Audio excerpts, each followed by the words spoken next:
Here, I'll do this computer. All right, so we're recording. Okay, how's it going? Good.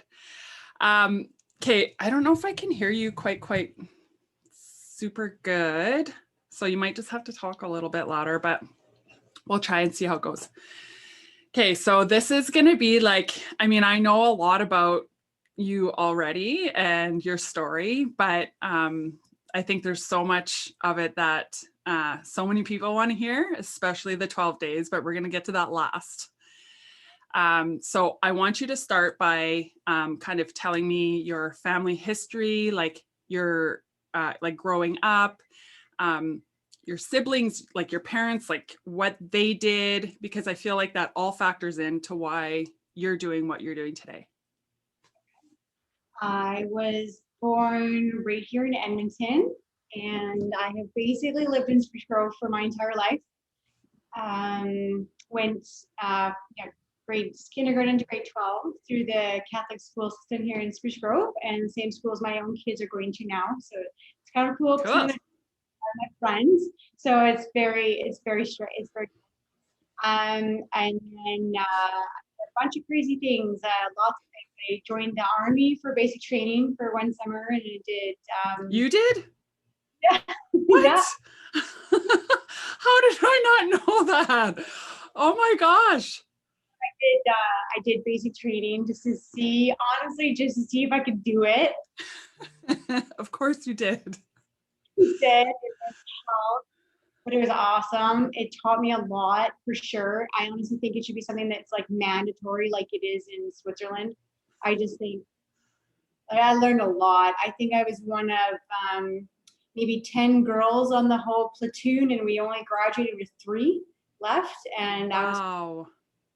I was pretty young. I was 16, I guess, when I did that, I think.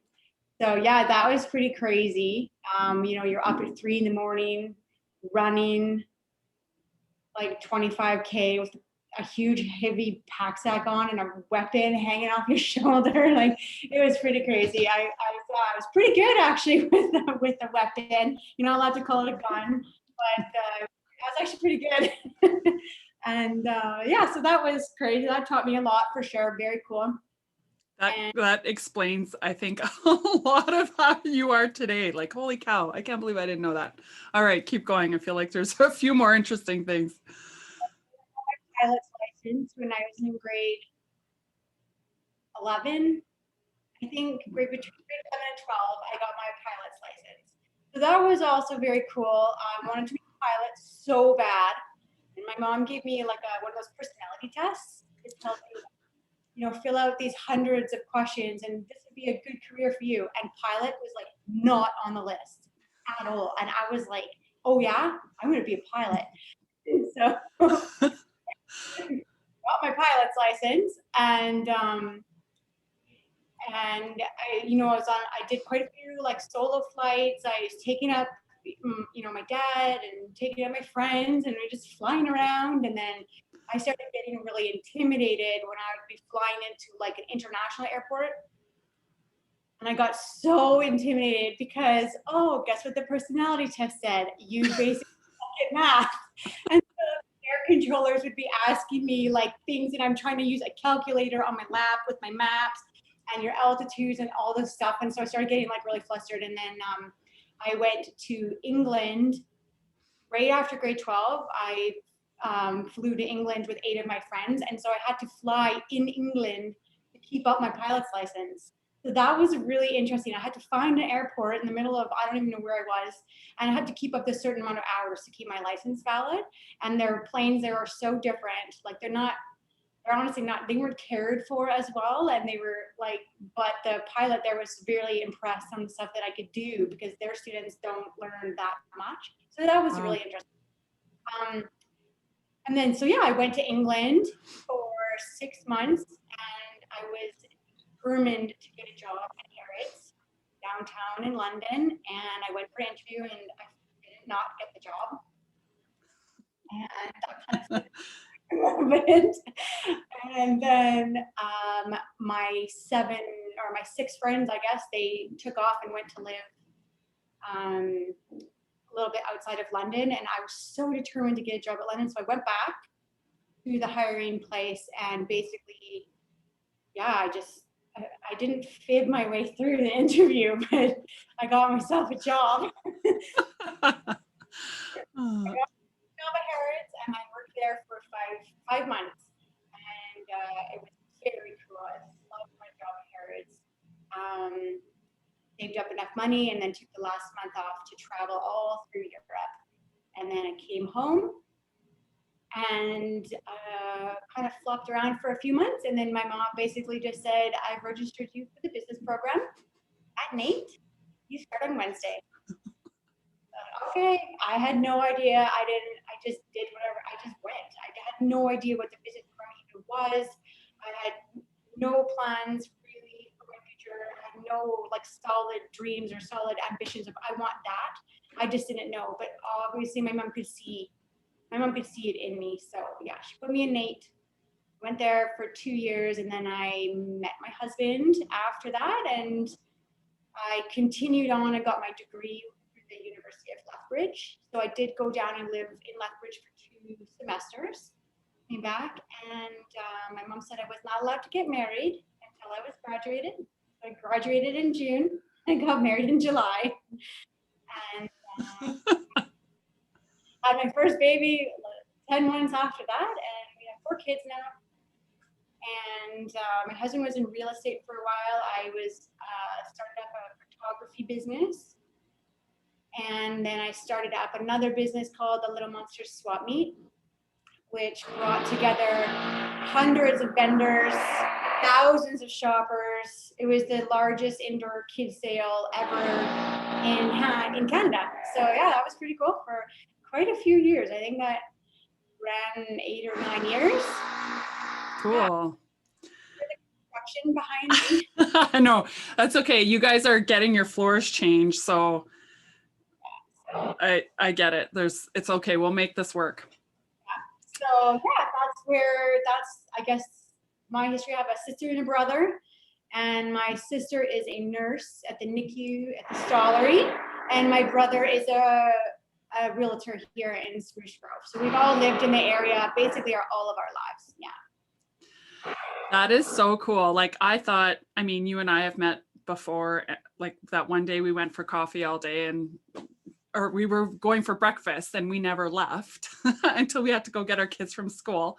And I thought I knew a lot about your history, but I did not know about the Army thing. So it's so funny. And now I can see like certain things why, like certain reasons why you probably do things. What's that? See why I swear so much? My mom was in the Army with like the worst potty mouth ever, and I've never been able to do it. Well, I swear too, and I didn't go to the Army. There's lots of things in the Army. It was very cool. It was very cool. Yeah, that is so cool. And it is like with my women empowerment and all the women stuff that I'm an advocate for, like not many women go and do that. Yeah, no, most of the time I've done a lot of things in my life because people thought that I couldn't do it. And it was very tempting to quit because it was so hard. It was hard. Like it was so hard.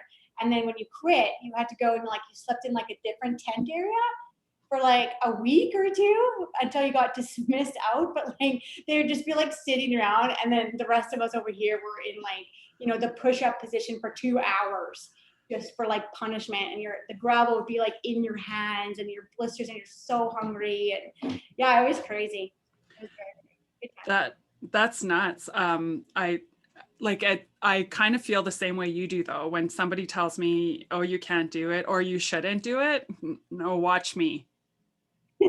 It just fuels the fire, right? So where did you do that? Where was that?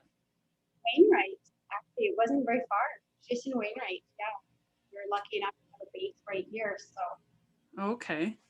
Oh, that's interesting. At least you didn't have to move away like too far, like right at a young age. So I came home for like one break in the middle of it, and I basically slept for 3 straight days. And then there was nothing. I had slept, just letting my body recover. And that's so awesome that, like, I love how you say your mom enrolled you, like she did the personality test. Like, did she do that for all three of you or just you?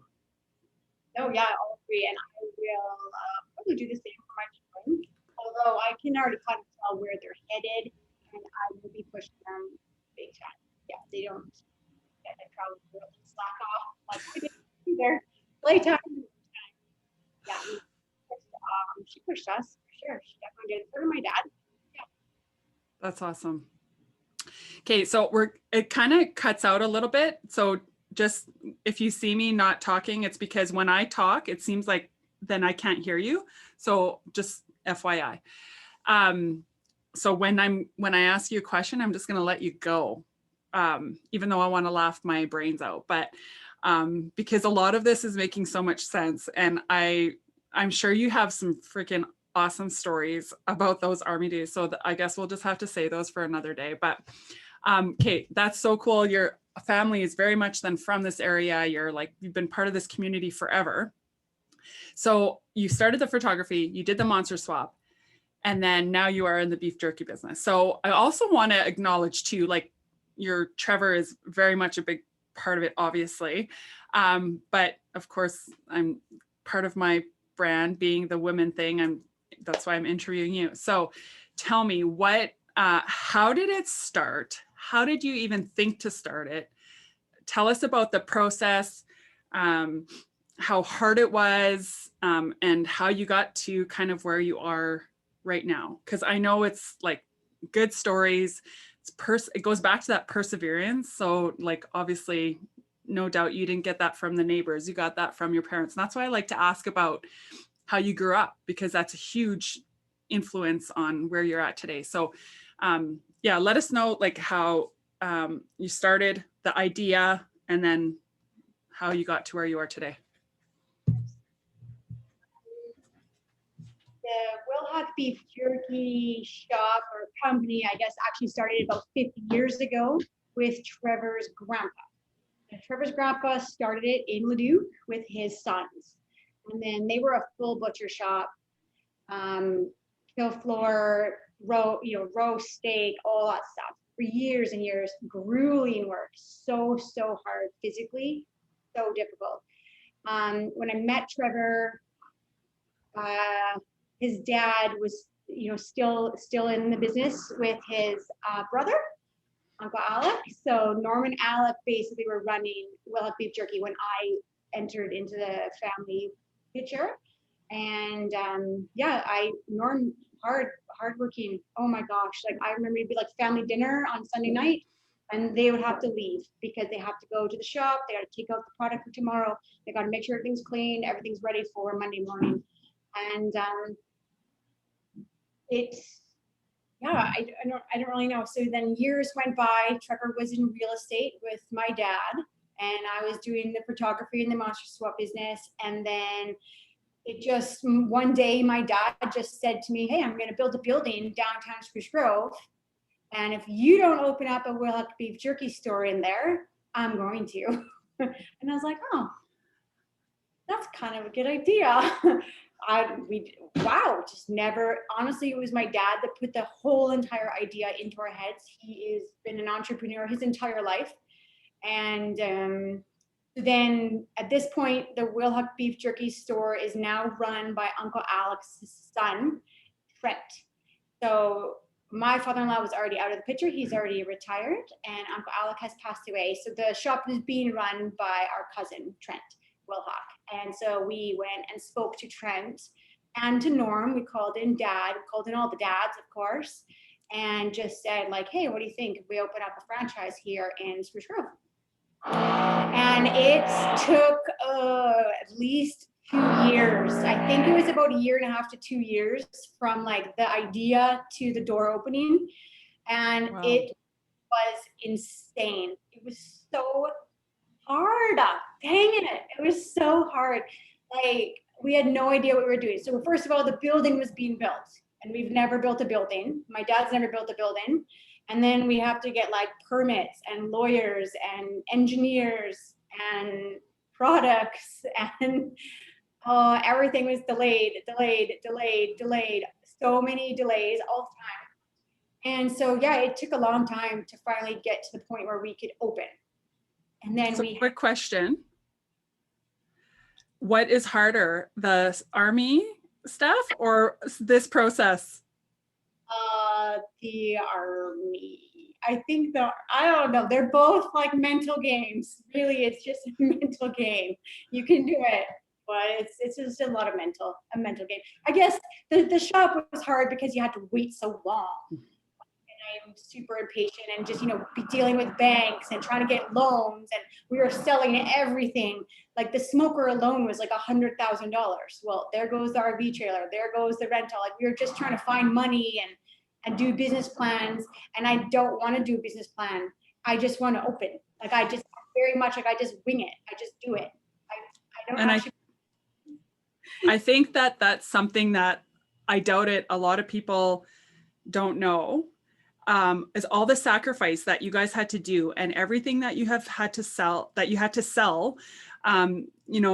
money that you had to come up with, the business plan to get the little bit of money you could get from that bank or whatever, and to pay for all of this. Like that's huge. That's so huge. And everything goes on the line, all of it. And then when we finally opened, I remember driving around town and just getting groceries and looking at all of these other businesses and being like, wow, you did this. Like you opened up a business, because I just had no idea beforehand how hard it was. And same when I had like my first baby. I remember looking at all these women and be like, oh my God, you had a baby. You did this. Like it was just you just don't know until you've done it. You just did it now. And then, you just did it now. So yeah, it was pretty crazy. And I have to reiterate, we had no idea what we were doing. Like the very first night we opened, we had like a grand opening party. We didn't do like a soft opening. We invited like 150 people to the shop. And so we literally had no idea how to even operate the till. Like there's pictures of me being like, maybe I'll try this button. Like I didn't even know how to wrap pepperoni. Someone's like, my friend was like, I'll take a ham sausage. And I was like, that's so exciting. I'm selling the ham sausage. I've never wrapped meat in my life. I have no idea what I am doing. And then our first staff person that we hired, he also had no idea, no clue. So like Micah and myself and Trevor's never made sausage in his life. Like that was Uncle Alex's job. He was there, as young teenager and early 20s, he would be making beef jerky, but he never made like sausage. It's an art. Like you don't just like make sausage. It's like all these processes and spices and how much you chop it and feeding it in. And we had no idea how to do any of this. And so we invite 200 people to come down. So that was pretty fun.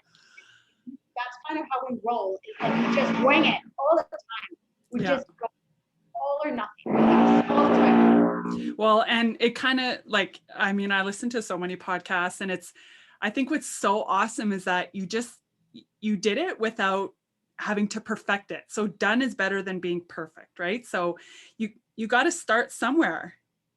Yeah, I still saved our very first till receipt. I think it was like $20.36, and I saved our very first transaction. That's pretty cool. And the accountant in me is like, oh my gosh, how do you reconcile that? Oh yeah, that's the other thing we had to learn to do. Bookkeeping. Like what's bookkeeping? No idea. Like I had no idea. A gazzetto? Like what? No clue. Yeah. So we were making mistakes like left and right, even with the product. So when we make a mistake here, it costs like thousands of dollars. Like within the first week, Trevor forgot to put in the salt in the jerky.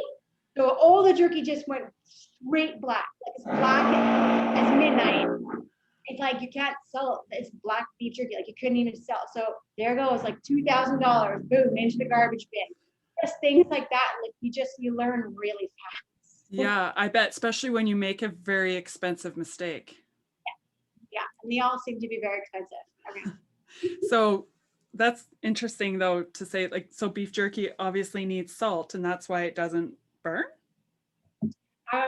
The salt, it's a part of the curing process. So like it won't properly, if the right salt is in. So now when the guys add the salt into the bucket of spices, they have to go and find another staff member. And if there's nobody out there, they will come all the way into the office and say, like, boss, salt in. And you're like, salt in. So we have a process now to make sure that salt is never missed. That's a good idea though, right? To just like, it's like holding each other accountable, especially when you're in a small organization like that. It's hard to make sure you don't make those mistakes when you don't have too many people checking over you and stuff. Yeah, it's a small operation here. Yeah, but an expensive one. Yeah. And a tasty one though. Well, that is so cool. I really, really, like I said, I don't think people realize how much hard work and money is involved in opening a business, especially with huge capital costs like you guys have had with your machines and then the upfront like raw materials to turn into sausage and the jerky and all that stuff. So, okay, so your dad decided this and you're like, yep, easy peasy, let's do this? Or like, did it take a little bit of convincing or did you do any research or you're just like, no, let's do this? We just did it, 100%. I know a couple of friends were like, what? That is so crazy. You're only going to sell beef jerky? Oh my gosh. And lots of people were nervous for us, but we could see, we had the history too of the other shop. So we kind of knew a little bit of what we were going to get into. We don't even come close to their numbers. We're still very, we're still very new, I guess. And people that come in and I've never been in here before. And I'm just like, what? Oh my gosh, we've been here for 4 years. So we're, always trying to think of different marketing plans and different ways to reach, the 60-year-old man. Clearly they're not on, most of them aren't on Facebook. And so we did a stint for a whole year. We did a billboard just to catch traffic that way. And now we have a huge, hopefully it works. We have a big campaign going out with like door hangers with like a $10 off coupon off of anything, no minimum purchase. So that's going to head out next week to try and catch up for our February losses because we're closed for a week for our floor. So. That's a good idea. I like that.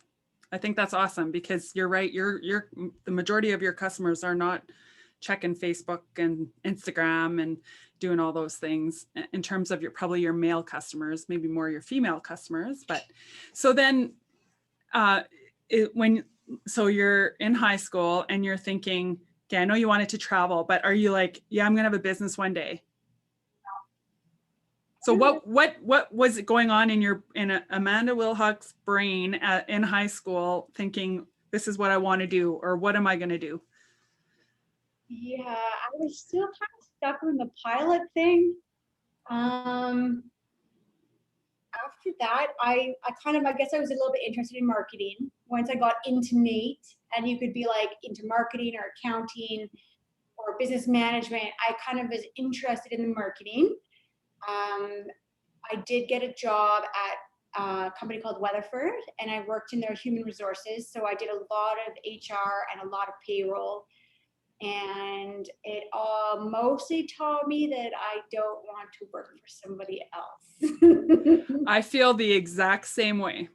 And I think it's just for some people and not for some people, but we need both. So kind of works out.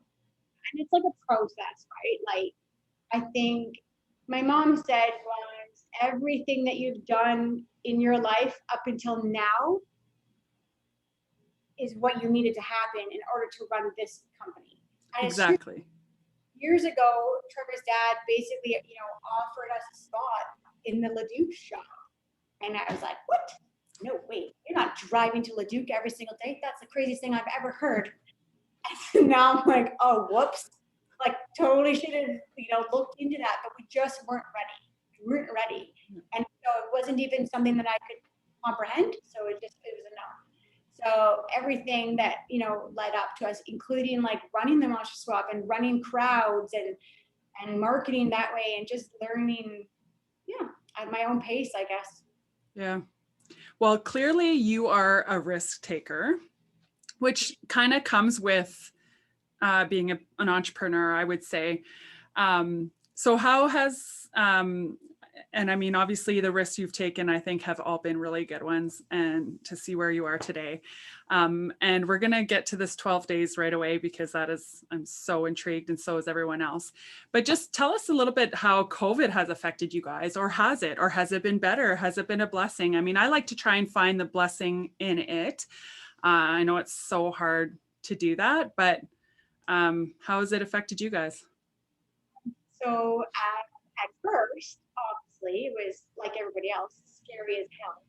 Like pandemic, we're all basically gonna die. Like everything was shut down. Like the cars were gone. That was pretty crazy at first, and then it shifted to like oh my gosh, like the shop, because it's both of our livelihoods. Like we don't have a backup. We do not have a backup, and then it became like our staff. What are we gonna do? Like we can't, you know, we just didn't know, and so because we're considered a grocery store, we've actually not had to close. We jumped right into curbside delivery. No, the doors dropped to delivery. Oh my God, that was so bad. Doesn't it seem like so long ago already? We were like the worst delivery drivers like ever. Like we had no idea what we were doing. Like we had no idea. So I mean, a few days we kind of got into like the routine, but like our staff were starting to do deliveries and like, you know, ring the doorbell back up, and a dog ran out and like grabbed the beef jerky and took off. And then they finally come back and it's stomping on the pie, and it's just like chaos. And you're like, oh my gosh, do I have to like refund the pie? Like I don't know what to do. And so it was just like super crazy. But it was crazy times for everybody. And so then it was very amazing to watch the support local campaigns. Oh my gosh. Ooh, I just gave myself goosebumps. That was insane. And so our city kept us alive. End of story. Our city, our people, our community, everybody, they're phoning, messaging, through Facebook, sending emails. Are you guys okay? I could put in a jerky order. Do you need me to put in a jerky order? I don't have to though. Like, don't worry about driving it. You just need the money. Like people were basically just super concerned for us. And that was so amazing. And then fast forward to this Christmas, yeah, our sales were higher than the previous Christmas because of the support local. Well, and I mean, I know you're very humble. So of course you're saying because of support local, but I also, I know it's because of what you guys have done to support local. Like you guys supported all these businesses during a time when you guys needed the support. So it just, it's whether you call it karma or laws of attraction or whatever you want to call it, like that's when you put that out there, it's going to come back to you, and people love that. And you guys did such an amazing job at that. And so this is the way to thank you, right? It's always been really difficult for me to be here in a business where people can come in and shop and see my friends who own a restaurant or like a nail salon or a hair salon. Holy man, and like just being so scared and to have to shut down. So yeah, we did that coupon thing. I almost forgot, but that was like, it was just so unfair. I hate the unfair that we could stay open and they couldn't. So yeah, that's why we did that. Yeah, that was awesome. Okay, so that kind of leads us into like the coolest thing ever that you guys do. So the 12 days, tell me, were you watching Ellen and like, just, yeah, I want to do that? Or what, I know you have crazy ideas, but they seem to work. Oh, I want to touch on that either, that sometimes your ideas don't necessarily always come, but you're that risk taker. But how did 12 days start and why did you do it? Yeah, I don't actually watch Ellen because I don't have time. I don't watch TV like ever. So the 12 days started our very first anniversary. So our shop opened on December 12th of 2016.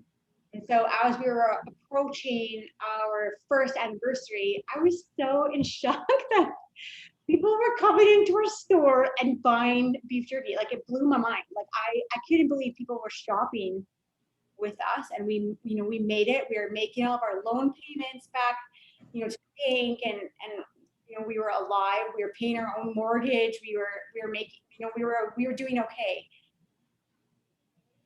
Not awesome, but we were doing okay. Like, we weren't drowning. We made it. And so I wanted to thank the customers. I just wanted to thank the customers. So I just was like, 12 days of Christmas, December 1st to December 12th is our birthday. I could just do like some kind of like thing. I one per day, a giveaway. I didn't totally know what it would be. And it has turned into like an absolute monster, one that I am proud of, one that I'm scared of, one that I think is so like pretty in its cage, but when it comes out, it might eat me. Like, it's turned into like some crazy days. So basically, we go out into the community and try to give back in a way that thanks them for for supporting us, for coming in and buying beef jerky. So yeah, we do different things all the time, every year. And they seem to get bigger and more amazing and crazy every year. So I like it's something that the whole community looks forward to and to read, and it's just like, so exciting to wait for 7-8 o'clock at night to see what's coming next. It's like the coolest thing ever. But do you have a favorite out of the last few years that you've been doing it? Do you have a favorite or one story that you think really needs to be shared? Without going into personal detail or anything, but just the impact that, you guys made. And I know you're so super humble that you're not going to even take credit for it. But the reality is you have changed so many people's lives, and yeah, you guys have done that. So it is you guys. And I know you've had some help with the community, especially as of recent, because people just throw their stuff at you. But if you have a favorite or one that sticks out, can you share it or tell us a little bit about it that we might not know from the outside? And just having read your post, like I want to hear a little bit more of the behind the scenes, I guess, is what I'm trying to get at, without getting too personal in someone else's situation. So the 12 days can be, the 12 days are extremely stressful for me. They're very hard. I'm not going to cry. They're so emotional. It's really hard, I find, to put yourself out on social media. Because my biggest fear is people are going to be like, oh, look at her bragging what she's doing. And that terrifies me. I hate that. And I don't want to be seen as that. But at the end of the day, I don't know how else to tell people this is how we're thanking you. So I do post them. I post the stories, yes, one every night, usually around 7 or 8. And a couple of my favorites.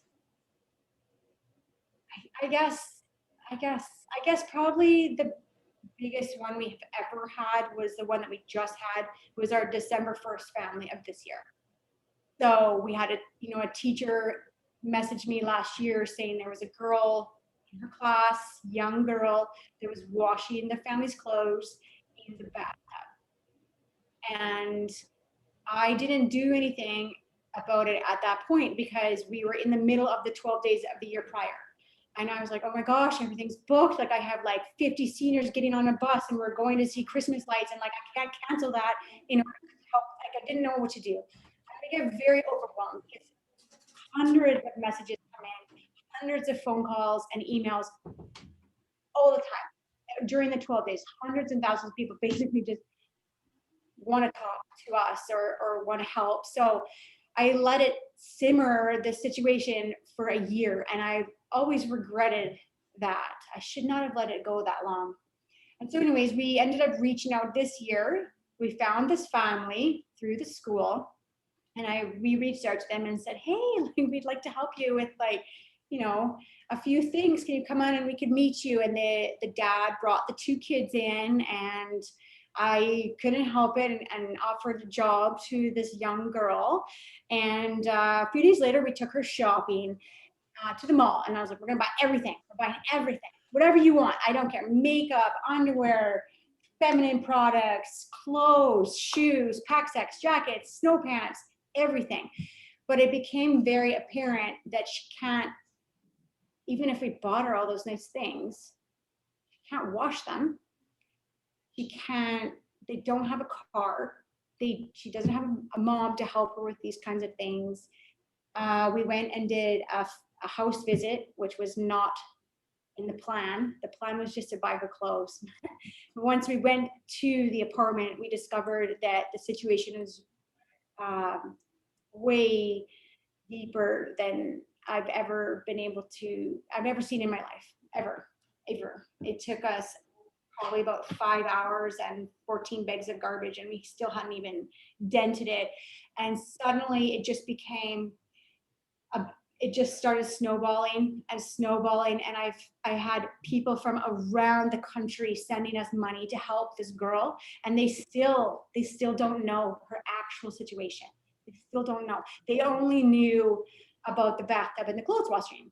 So we contacted a laundromat, and we're like, okay, can we set up laundry service every week? And we asked people to have, if you want help, you can send money and we'll give it to the laundromat, because the laundromat needs help too. So, oh my gosh, the laundromat has been overwhelmed with people trying to help. And then Go Auto went to laundromat and said, we are covering laundry for life. Oh and so my gosh. were happening, and money was coming in. And then by the time we went into their apartment, they weren't even on beds. Like the children were sleeping in situations that how do you go home to your beautiful home at night and know that these two kids are doing the best they can? So it turned into, I need help, a lot of help. And so I started asking for help, which I don't ask for help very often, but we had a team of my friends come in. They went to IKEA, bought all new furniture for the entire living room, kitchen, bedroom sets, everything. We had teams of cleaners come in. I drove the family to West Edmonton Mall and set them up in a hotel for 2 or 3 nights and gave them a bunch of shopping money. And we just said, like, you know what? You buy your daddy a Christmas present, and you buy your daughter, here's money to buy her a gift. And go also buy this and this and this for yourself, because we knew what they didn't have. And so while they were gone, we had movers take everything out, cleaners come in, furniture all be set up. And it was basically like a massive reveal. And it was so overwhelming. So many women in tears with the situation, and so much help poured in. We had a lady step up and clean out their entire fridge and all their cupboards, and she cooked them a nice Christmas dinner. So it was in the oven, ready for when they came home. It was so amazing. So that was probably one of my favorite, or definitely one of my most memorable. But not all of our 12 days affect, one, and they're not one person, or they sometimes are like they're not all heavy. Sometimes they're fun and they're exciting. Like we rent a movie theater and we say it's just for daddies to take their little princesses to the movie theater. So all these little princesses dressed up in their Frozen dresses, and all their daddies came and brought their daughters in for this date night. So that was cool. We still have a lot of dads come in and say, like, thank you for that. My daughter still talks about the date night. And we do skate with Santa, swim with Santa. We did a Grinch stint last year, which was actually really funny because I dressed my husband up like the Grinch and sent him all over town.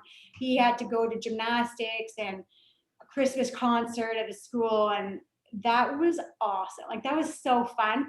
So we try to find a balance when we're planning the 12 days, that some are going to affect a few people, and some of the days will affect like 200 people, and some of the days are very heavy and they're hard to read, and they're hard to read because it's just honest to God truth of stuff that's happening in our community. And then some of them are just funny.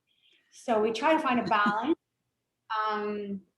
And yeah, the ideas come to me all the time. I write them down, when I get home, or I don't usually know what the 12 days will be until honestly a month or so prior. I don't know. Has to speak. And that then was going to be my next question was, are you already thinking about your next 12 days? I have one idea for next year, only one. So I had a long ways to go. I found this year to be very difficult because of COVID. I was like depressed, I was sad, and I was overwhelmed because I couldn't load up the bus of 50 seniors and pick them up in their apartment together on this luxurious bus and take them out to see Christmas lights and a concert. None of that could happen, and I was sad. So I would think of an idea and I would just like not think of it. I just put it out of my head because I didn't know how to run the 12 days with COVID, and it was hard. And so that also isolated myself from all of my friends who usually help because of COVID. So it was a lot for sure on my shoulders. It could become pretty physical. I carry a lot of weight. For a very tiny lady, yes, you have a lot of weight on your shoulders. What I like though about your 12 days, that balance, like, you're like that 50 seniors on a bus or whatever, like nobody knows anyone's situation. So, they might be okay financially, health or whatever, but they have not seen anybody or had visit for 3 weeks. And then all of a sudden they get to go on a bus and go see this concert. So either way, whether it's heavy or not, or funny, there's a smile, if not millions of smiles being put on our faces across this community and now across the country. So that's only going to continue into next year. So I'll tell you right now, I'll help next year as long as I got this thing going, but I can help. Where do you see this 12 days going? Where do you see Wilhauk Beef Jerky going? Like, I know there's, you probably have a lot of things, a lot of ideas in your head, and you don't need to share them all. You can, you don't need to share any, but just, if you want to share a few, just like, where do you see the 12 days going? Is it something you want to continue for a long time? And just what's a bit of your vision over the next 5 years for both for the business as a whole, but also specifically the 12 days? So also, I don't make plans. I don't look 5 years in advance ever. After every 12 days, my husband is like, "You are never," because he sees like the behind the scenes, and he's seen like the breakdowns and like the really ugly side of 12 days. But then when like come out of it, I'm like, "Oh my gosh, that was so like we did it," and he's like, yeah. But I can't. Oh my gosh, right now I can't see us stopping. I do every once in a while be like, we're gonna call it. It's gonna be the last year. But then when you see what is happening, thousands and thousands of dollars of people, and we don't ever ask for money. Like ever. Like, it's my biggest thing. I will not ask for a discount. I will not ask other companies to help, because it's about Wilhauk Beef Jerky. So it's important to me that I won't ask, but then people just start like throwing money at us, and I'm like, oh my gosh, I don't know. So then it turns bigger, and it's getting bigger, and I can help more, and people trust us to do that with their money, and we will. A lot of people ask like, hey, like, when's your foundation starting? When's your committee starting? I don't know if that will ever happen. I'm not sure if I work very well with people. I don't know. I won't deny that either. And that could be an entrepreneur thing too, but it's like a control thing. And the ideas come, and you don't want them to go away, and you want to see them through. And it's hard to convince sometimes somebody else of that. Well, and like the ideas, I mean, it is like it's Wilhauk Beef Jerky doing it. Yes, it's me, but I am Wilhauk Beef Jerky. Whereas if I formed it into a committee, I would be like, like the Canettes, which I love the Kinets, but that it would take it, like it suddenly is not Wilhauk. So I think that we'll just keep it as it is. We'll just let it keep getting bigger. I'm just gonna have to ask for some more help. Plan maybe in like, early September and get these things like lined up so it's not so overwhelming. And I'm constantly looking for the people that we're helping next, and it has to hit like my heart. Like people give me ideas, but if it doesn't really resonate, then it won't work. Yeah, So, it won't like shine through you at your current ideas do. That's yeah. So I'm always asking for help. Like I'm always asking like, certain people that I know are in the community that I'm like, hey, like, can you keep an eye out for this kind of person? And I would like to help this situation. And often I just end up finding them by myself. I don't even know how. Like they literally, the one lady was walking in front of the street in front of me. And I was like, she can't walk. What is happening? And this was like in August. Like it wasn't, right before the 12 days. So we find the people. We find laws of attraction. yeah. They find you. Your 12 days will find you, I think, anyway, especially now of how you're going with it and how big it is. We will just continue, it's getting about back to my fear of like, social media and making myself look like this or making us look like this. It's at the end of the day, it's worth it because we have seen what people have. They'll take the 12 days and they'll do something in their own community, which is so cool. Like a trickle effect for sure.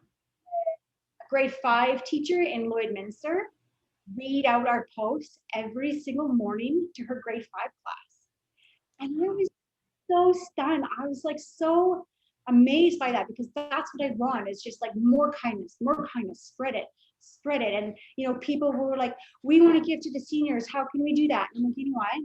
So much has come in for our seniors here in Spruce Grove. You reach out to your seniors in your community and they're like, okay, yeah. And they'll tell me all about it and how they did that. So that's like so cool. That makes us so happy. And if I hadn't posted it, it never would have happened. So that's what keeps us posting, I guess. Absolutely. 100% agree. And I don't think you should ever think that, like, I know it's easier for me to sit here and tell you like, why are you fearful of that? Because I don't think you post enough sometimes. And that's why I want to do this, because I want to see more of that behind the scene. But if that trickle effect happens, then even if it just happened to one time, like to one senior home, then you've done your job. So, but okay. So what about the shop? Like, it's going to stay status quo, or you're also with that last minute, don't really have a 5-year plan? I may have a 5-year plan for the shop. Yeah. Yeah. Okay. All right. Well, we'll leave it at that. Exciting, honestly. We do dream big with the shop. We have 4 kids that are working here with us quite often. And so, we're starting to think ahead, like, when our children are grown and where do we see them with Wilhauk Beef Jerky, their personalities, would they run a shop? Would they want a shop? They're not going to be given a shop. Let me tell you that. They have to 200 push-ups and some bear crawls or whatever you call them. Come easy to the Wilhauk children, but no, they're good kids. But so we do look forward into the future for that for sure. Okay, so I just assume that you have like really good iron, and I saw that you were giving blood the other day, and so clearly you're a giver. Did something happen with that, or everything went okay with that? We faint like every time. You fainted? So I made it home, and I was I did it! Like we were so excited. Like I didn't faint this time. Because if you faint halfway through your blood donation, they'll like sit you up in your chair and cut you off and you're done. And I'm like, but you just wasted like half a bag of blood. Like, so now I made it through this time. And I went home and got in the hot tub with a drink. Probably shouldn't have done that. And then we were making, got out and we were making popcorn with the kids. And it's just so ridiculous. Oh my gosh. And did you hit your head, or like, are you? I faint a lot with like, I think I have like fainting disease. You have like, you put me, here's tough army girl. Yeah. If you put me in any kind of hospital or like medical situation, like if my kid breaks his leg or my husband has to go for surgery or I'm visiting my friend with her appendix out, I will guarantee you I will faint in the lobby or the hallway. But I've done it so many times that I know now that it's coming. So you can sit down? Yeah, my vision goes black and I get like super hot and I'm like, oh boy, okay. And I usually just put my head between my legs. Sometimes it's usually not enough, so I have to go flat on the floor and I just need to get juice or some kind of sugar drink. And it scares my kids. Like I tried to donate a kidney once. This is, Oh my God. yeah, this is so funny. So like on Facebook, I can see like all my friends have like this friend. So I'm friends through her through friends. And so she needs a new kidney. I'm like, whoa, this is ridiculous. How can she be this messed up? And here I am, you know, gonna go off gallivanting all summer and I'm perfectly healthy. And like, you can give, I don't really know, you can give a kidney or half a kidney. I don't really know what the whole deal is, but I was like, I can do this for her. I'm gonna do this. So I requested the package. I went for the initial tests, like the blood and urine and all that. And I look away when I get needles, like I don't ever even look. And I got notified that I passed. And I was like, wow, okay. So we were out for breakfast with my family, just the 4 kids and my husband. And I was like, well, shit, I gotta read this like booklet and see like what this is all means. Like, I don't even know what the hell I'm about to do. So we're sitting here literally at a breakfast place in Spruce Grove. And I'm like, I start reading the booklet before the waitress has come to take our order.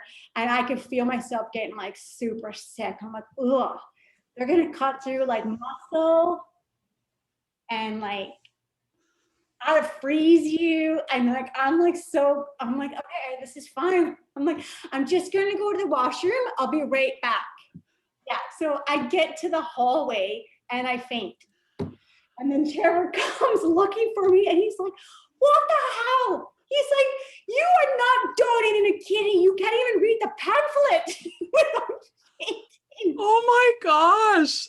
That's crazy. I'm like super ridiculous. I faint with any kind of medical. So anyways, this lady did get a kidney, I believe from a family member. So she still has no idea I even tried to give him a kidney. Oh my gosh. You need to share that. That is so funny. Oh my gosh. I don't know how you get through your 12 days because like some of that stuff is way heavier than reading this pamphlet. Well, I guess I shouldn't say that because I don't even know if I'd get that far. So like kudos to you for doing that. But holy cow. That's hilarious. Okay, I have one more question for you because I want to be very respectful of your time. And then did I tell you we're going to play a little game at the end of this or that? Pardon? The drinking game? We can turn it into that. Okay, so one question before we start that is, like, I know you have 2 boys, 2 girls, and you want them to dream big. You want them, you know, to just chase every dream, like just work hard, try hard, shoot for the stars. I know you want that for all 4 your kids for sure. I also have one of each. So with my brand and empowering women, like I'm really conscious of encouraging young girls to just think that they can do things that may have traditionally not be like written or historically for girls, like joining the army. So what would you tell a young girl or a young woman in terms of chasing her dreams? Like what would be your best advice or a quote, a favorite quote? If someone came to you, if a young girl came to you, what would you tell her? Well, I mean, really, you can do whatever you want. You can do anything. I tell my daughter Olive, you know, take what they don't think you can do and prove them wrong. Like you have done.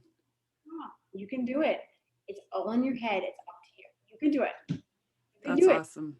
You have to be the one that decides that you can do it with anything. With anything.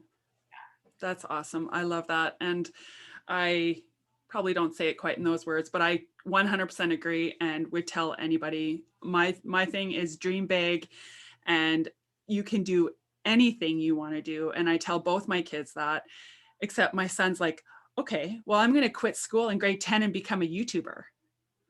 And I'm like, courses. Okay. oh, so, okay. So that kind of wraps up like the interview part. I could probably, I mean, we could clearly sit and talk forever, especially if there's a few drinks involved, but we're going to do this or that. And just with every time like you talk, it mutes, and every time I talk, it mutes you and all that. Just, I'm going to say this or that and just give it a second and then tell me your answer. So these this or that's, or this game, these this or that's, like I'm an accountant, not English, obviously, are going to let us know more about you. And sometimes I'm surprised and sometimes it's basically exactly how I am. So first one, beach or mountains? Beach. Just like me. Mornings or night? Afternoon. Yes, Amanda Wilhauk, you would say that. Movie or dinner out? Is the movie like in your own house or Yes. movie? Fiction or nonfiction? Fiction. Pizza or salad? Pizza.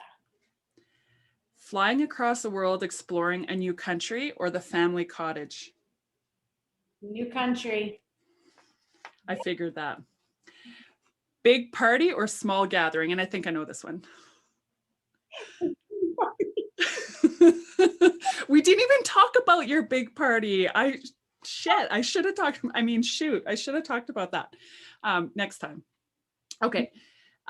New clothes or new phone? New phone because of the camera. Yeah, I guess that's a good point. I was hoping you'd say clothes, but that makes sense. Online shopping or in-store? I hate both. So in-store, for sure, only in-store actually. Yeah. I've never shop online for clothes, ever. I figured you would say that, in-store. Okay, phone call or text? Phone. Phone. Winter or summer? Summer. Yeah. I mean, that's kind of a no-brainer. I don't know. I might have to take that one out for all us Albertans, unless I end up interviewing someone from down south. Okay, one more. Music or podcasts? Music? Oh, that's interesting. All the time. I don't even listen to the radio. Always music, always. So you don't ever listen to any podcasts?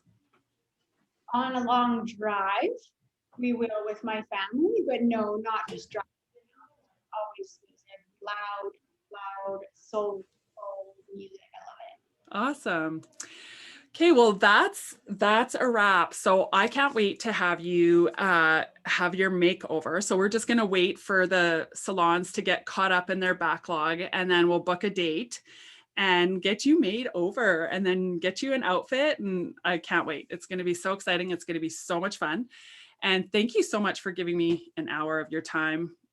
This was fun. And I think so many people will love the behind the scenes of it and probably want to know so much more. So just keep doing what you're doing. And I look forward to getting together again soon instead of this. So hopefully soon we'll be able to cheers our drinks in person. Good. Cheers. Cheers. Okay. Have a good night and have a good weekend. You too. Okay. Bye.